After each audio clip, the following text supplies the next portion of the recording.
Assalamu alaikum students. Today our topic is colonial economic policy in India.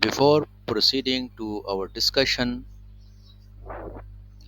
we will learn about the colonialism and we will see what is colonialism.